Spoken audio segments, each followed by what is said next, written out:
আসসালামু আলাইকুম ওয়া রাহমাতুল্লাহি ওয়া বারাকাতুহু। প্রিয় শিক্ষার্থীরা, দেশ বিদেশে যেখান থেকে দেখছেন সকলকে মোবারকবাদ জানিয়ে ইজি কায়দার এর ভিতরে আপনি আসলে কি পাবেন এই বিষয়ে কিছু ধারণা দেওয়া। যে এক নজরে আপনি যদি দেখতে চান যে আসলে এখানে আমরা কিভাবে কি সাজিয়েছি, আসলে আপনার পড়লে এই কায়দাটা পড়লে পরে আপনার লাভটা কি, সেটাই এক নজরে দিয়ে দেওয়া হয়েছে বা একসাথে দিয়ে দেওয়া হয়েছে। তো এখানে লেখা রয়েছে যে ইজি কায়দা বইয়ে যা যা থাকছে, এটা বলে এখানে কিউআর কোডের মধ্যে থাকবে, ঠিক আছে, যে আপনার এই বিষয়টা বোঝা যাবে। তো ৭৪টি কিউআর কোডে সম্পূর্ণ বইয়ের ভিডিও টিউটোরিয়াল আপনাদেরকে উপস্থাপন করানো হবে। তো সেটা আমরা ফ্রন্ট পেজের মধ্যেও দেখেছিলাম। সাবলীল বর্ণবিন্যাস। তো সাবলীল বর্ণবিন্যাস বলতে আমরা এটা বোঝাচ্ছি যে কথাগুলো সাধু ভাষায় বেশিরভাগ আনা হয়েছে এবং সাধু ভাষায় বলতেও শুনতেও অন্যরকম একটা ভালো লাগা কাজ করে এবং প্রত্যন্ত অঞ্চলের মানুষদের জন্য অনেকটা সহজ হয়ে যাবে চলিত ভাষা থেকে সাধু ভাষাটা। সেই জন্য সাবলীল বর্ণবিন্যাস আমরা রেখেছি। প্রত্যেকটা কথা যেন সহজভাবে বোঝানো যেতে পারে, লেখার মধ্যে যেন সহজতা থাকে, সেদিক দিয়ে আমরা লক্ষ্য রেখেছি। তো এরপরে ২ নম্বর পয়েন্ট আমাদের কি হচ্ছে, ২০টি সবকের স্পষ্ট বর্ণনা। তো আমি বলে দেই যে প্রত্যেকটা সবকের জন্য আলাদা আলাদা কিউআর কোড তো রয়েছেই, আবার ওই সবকের ভিতরে যদি ইন্ডিভিজুয়াল যে সমস্ত আলাদা কিছু আলোচনা করা যেতে পারে সেগুলোর জন্য কিন্তু কিউআর কোড রয়েছে, সেই জন্যই ৭৪টি কিউআর কোড। এরপরে প্রতিটি সবকের শব্দ ও বাক্যের অনুশীলন।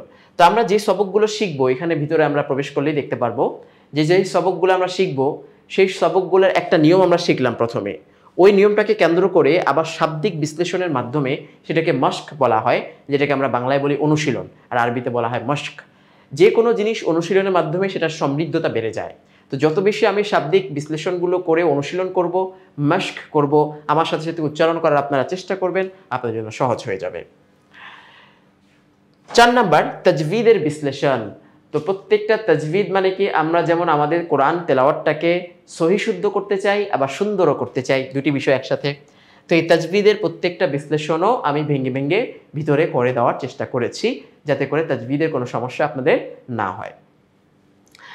এরপর কালিমা ও ইমানের বাক্যসমূহ, যেগুলো অতীব জরুরি এবং বিশেষ করে ছোট বাচ্চারা যারা এখনো পর্যন্ত আপনার ইসলাম সম্পর্কে অত বেশি ভালো শিখতে পারেনি বা বুঝার বয়স তার হয়নি, সে কিন্তু ছোটোবেলা থেকে কালেমাগুলো যেন মুখস্থ করতে পারে।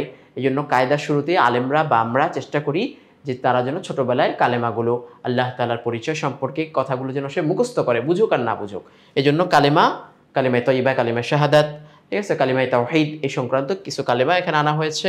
এবং ইমানের বাক্যসমূহ, ইমানে মুজমাল মুফাসসাল, আল্লাহ সম্পর্কে সংক্ষিপ্ত জ্ঞান এবং ইসলামের মৌলিক বিষয়গুলো কিভাবে তার বিশ্বাসটা ঢুকতে পারে সেই বিষয়গুলো মুখস্থ করার জন্য দিয়েছি। আচ্ছা, এরপরে আসবে কি, নামাজের গুরুত্বপূর্ণ দোয়াসমূহ। তো নামাজের মধ্যে যা যা লাগে সেগুলো তো আমাদের প্রাথমিক পর্যায়ে শেখা উচিত। সানা থেকে নিয়ে শুরু করে সানা, দুরুদ, দোয়ায়ে মাসুরা এবং দোয়ায়ে কুনুত, এই সমস্ত দোয়াগুলো এবং দুরুদ আমরা এখানে দিয়ে দেওয়ার চেষ্টা করেছি। তো অর্থগুলোর ক্ষেত্রে আমরা বলেও দিয়েছি যে এগুলোর অর্থগুলো আমরা দেইনি, কারণ এগুলো শিখাটা হচ্ছে মূল, এবং অর্থগুলো তখনই শিখবেন যখন আপনার ভিতরে সে আগ্রহটা তৈরি হবে। এবং নামাজের মধ্যে মনোযোগ ধরে রাখার জন্য এই দোয়াগুলোর অর্থগুলো জানাটা অত্যন্ত জরুরি। তো দোয়াগুলো অর্থগুলো আনলে অনেক বড়ও হয়ে যায়, আবার অনেকের জন্য ভারী হয়ে যায়, কয়টা মুখস্থ করব। সেই জন্য সহজ ভাষার জন্য আমরা খালি আরবিগুলো দিয়েছি, একদিকে অনুশীলন হয়ে গেল আর একদিকে নামাজের জন্য মুখস্থও তার হয়ে গেল। সর্বশেষ পয়েন্ট হচ্ছে আমাদের জরুরি মাসআলা সমূহ। জরুরি মাসআলা সমূহ বলতে আমরা তো শিখছি তেলাওয়াতের অত্যন্ত মূল জায়গা হচ্ছে বা গুরুত্বপূর্ণ জায়গা হচ্ছে নামাজকে, আমাদের সবচেয়ে মৌলিক ইবাদত যেটা সালাতকে সহিশুদ্ধ করার জন্য, কারণ কেরাত শুদ্ধ না হলে সালাত হয় না।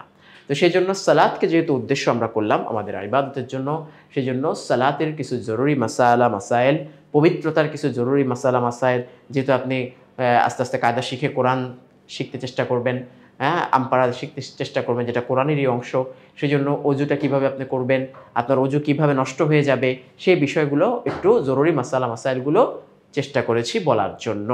এই ছিল আমাদের পরবর্তী পেজের একটা ধারণা। তো এই পর্যন্ত আমরা আমাদের এই কথা এখানে সমাপ্ত করলাম। পরবর্তী কথা নিয়ে আমরা আবার উপস্থিত হচ্ছি।